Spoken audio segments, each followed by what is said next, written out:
Hello, people. As you can see, it's fucking freezing cold out here.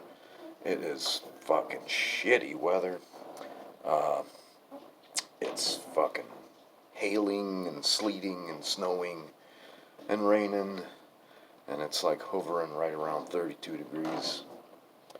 This is the first day of the new year, and I've finished a book, but I finished this yesterday.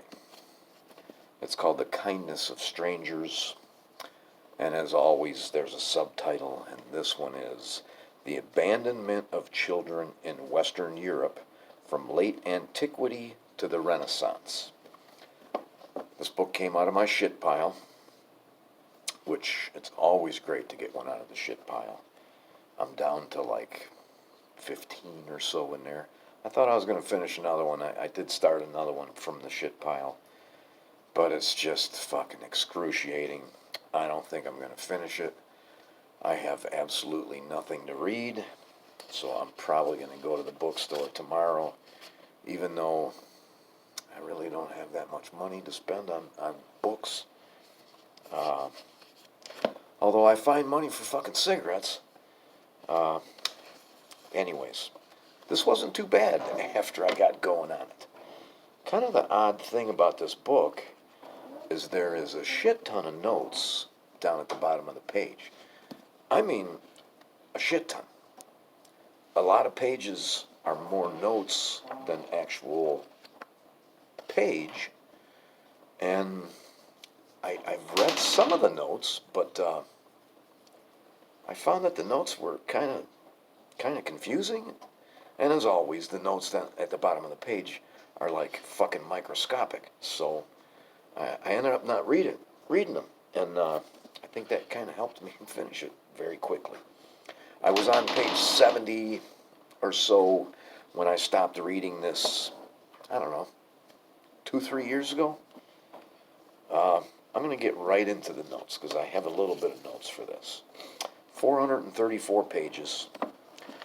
There's a lot of medieval laws regarding the abandonment. Not so much regarding the abandonment. Nothing was ever written to protect the welfare of the children. Most of the laws had to do with whether you could reclaim them or not, and who got paid for taking care of them. There was a little bit of legalese regarding, when these kids reached the age where they wanted to get out of whatever situation they had been abandoned to, and whether they were still allowed to reclaim their inheritance, stuff like that. I got the bottom of 103 to top of 104. I don't think I'm going to be doing too much reading here.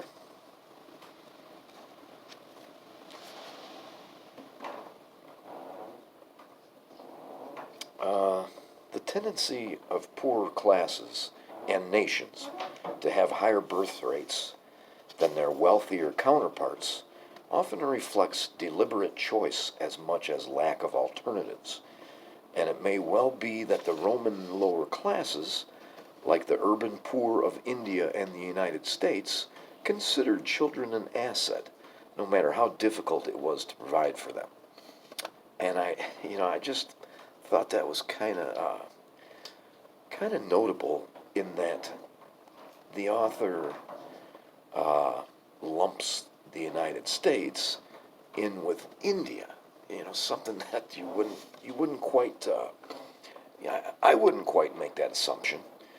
And I thought, as soon as I read that, I thought, this guy is not an American, this author. But sure enough, he is an American, and he's kind of an interesting character. His name is John Boswell. I went and Googled John Boswell, and I looked at his pictures and a little bit about his story. He's a very good-looking man. I'm not gay at all, but if I was, that's the kind of guy I would go for. And he was gay, and he died of AIDS. Like back in the 80s or 90s. And I think I was looking at the other books that he wrote. Uh, I think he had an axe to grind with the church, and some of that comes out in this book.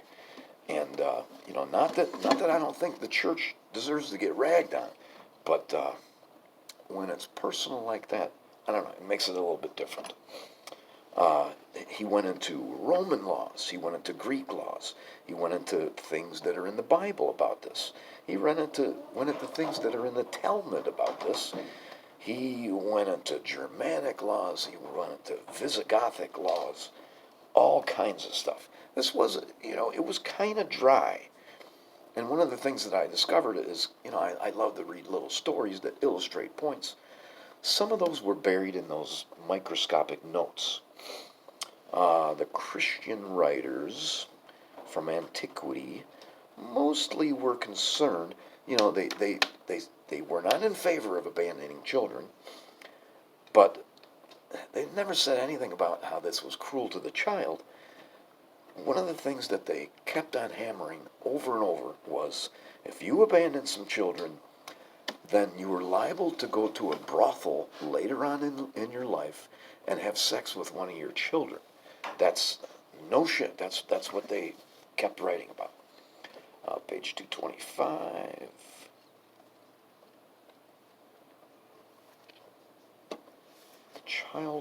Childless rich. The childless rich may have adopted foundlings, but fertile couples of all classes employed them as domestics, and the church itself regarded them as slaves in many areas. This makes them extremely difficult to locate in documents of the period after the abandonment itself, because most of the population of Europe at that time was servile, and because the terms for children, servant, and slave are interchangeable. I thought that was kind of interesting.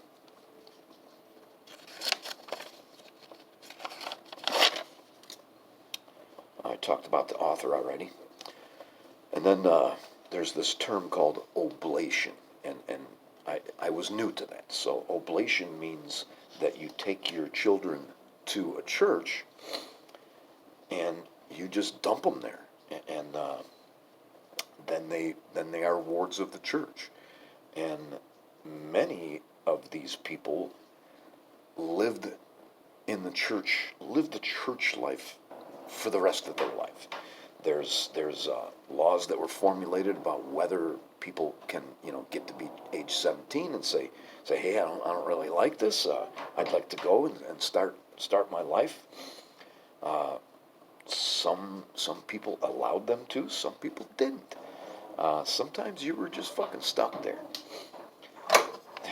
There ends up being a story about Saint Gwynefort, and I'm probably not pronouncing that right. Saint Gwynefort really was a dead dog, and Saint Gwynefort was not a human. Saint Gwynefort was a dog, not even a live dog, a dead dog. To the credit of the Catholic Church, they never officially made a dead dog into a saint, but peasants and shit would go and pray by this dead dog's grave. Quote on page 296. I remember what this is. This is a quote from Pope Nicholas I in the year 867, and he says, "There is no good that is not voluntary." So that's fucking fantastic. That must have been a pope that had his shit together. Either that or it was just a good day for him.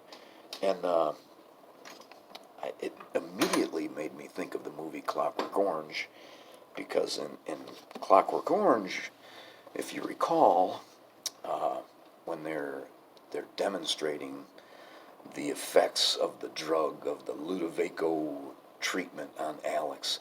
Alex is on stage, and there's a select few people sitting in an audience watching him react to a guy slapping him in the face, and react to a beautiful woman with her clothes off. Alex gets sick, and he ends up on the floor, and he can't take advantage of any of those things that he previously loved. And everybody thinks it's fantastic. Everybody applauds. except for the priest in that story. And the priest says, choice. The boy has no choice. And that's what it reminded me of. Top of page 310. I have to say that I learned a little bit out of this book. Not a very large percentage of abandoned children, whether they were oblation or whether they were just left in the woods or left in a public place. Apparently some of them were hung in a tree to keep wild animals from eating them. Again and again, the author maintains that not a very high percentage of them died. They were picked up and used for something.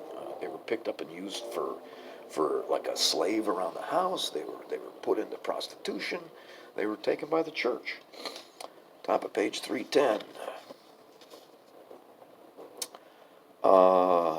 This abbot of a Cistercian monastery highlights, probably unintentionally, the tragic side of oblation in his account of the Nun of Wotton. A girl donated to a convent at age 4 felt no inclination to religious life as she approached adulthood, but was constrained to remain a nun for life. She fell in love with a young man, probably a monk, working for the convent, and had an affair with him. When the nuns discovered the romance, they punished her severely. She was flogged, chained in a cell, and fed only bread and water. She escaped worse only because she was pregnant. The young man, whose whereabouts the girl disclosed, in the hopes of being married to him, was captured, and, you know what, I'm not going to read the rest of it, because it's pretty fucking horrible. That was, an example of a woman that could not get out of the oblation. Once you were taken and given to the church, that was it. That was going to be your life. The term godparents, I have godparents. The term godparents comes from this age when the society had this kind of like system that was set up to take care of unwanted children. A nursing home comes from this age, because there was so many abandoned children that you had wet nurses. I had never really thought about the term nursing home before, but that's what it is. You went there to be nursed. Nobody gets nursed in a nursing home now. It's taken on a completely different meaning now. Also, I didn't make any notes about this, but towards the end, you're getting towards the end of the medieval period, getting into the 1400s, cities begin to have these buildings that are just for abandoned children. And the buildings are, they allow people to put the children there and forget about them, and nobody realizes that some of these places, the fatality rates approached 80%. These kids didn't even live till they were 5. So, that's it. People probably still do this in some areas of the world. What do we do now with unwanted children? Well, abortion is legal in most countries, so we probably don't have the problem like we used to. Thanks for watching. Have a happy new year, everybody. I have fucking nothing to read. Till tomorrow. Thanks.